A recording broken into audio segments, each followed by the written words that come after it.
Hello guys, welcome to my vlog. And, hindi ako nakapag-vlog kahapon kasi ang sakit ng ngipin ko tapos namamaga pa yung pisngi ko. Ito. Yan.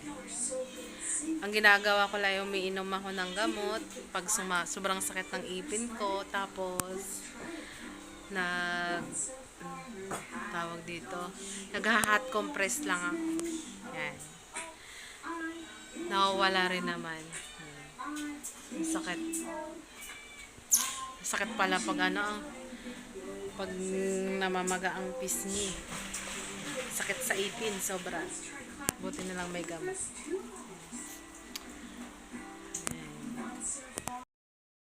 Tingin, makikita kayo sa vlog.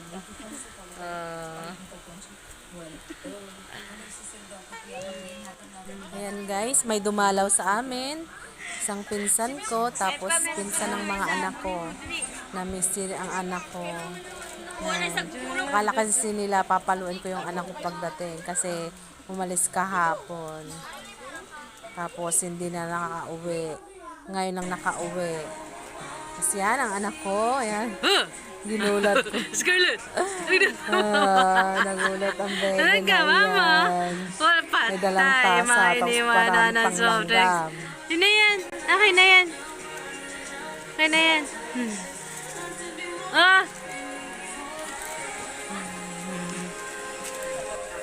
Yan, bago sila umuwi, pinagluto ko muna sila. Pinakain Pinsan ko, muna mga sila pinsan ng anak ko. para makabalik pa. Okay, Kain kain na lang. mga girls. Kain kayo na. madami.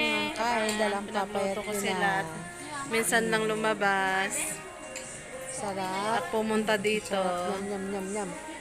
Kala ko, Diyos na ng Diyos, ayaw kumain. Buti pa yung isa kong pangalawa, kumain. Nanonood sila ng TV. Ay!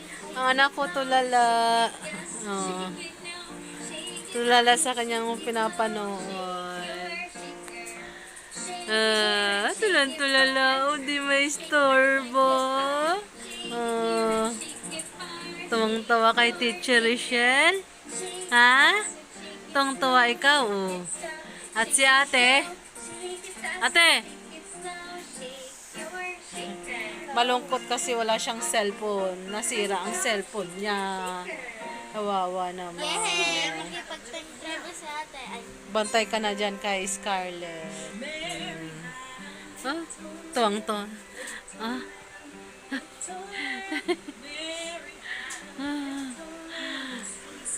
At ang aking daday, pagod sa work. Ayan. Pagod. Kiss mo na, daddy. Ay, kala mo di nag-aaway.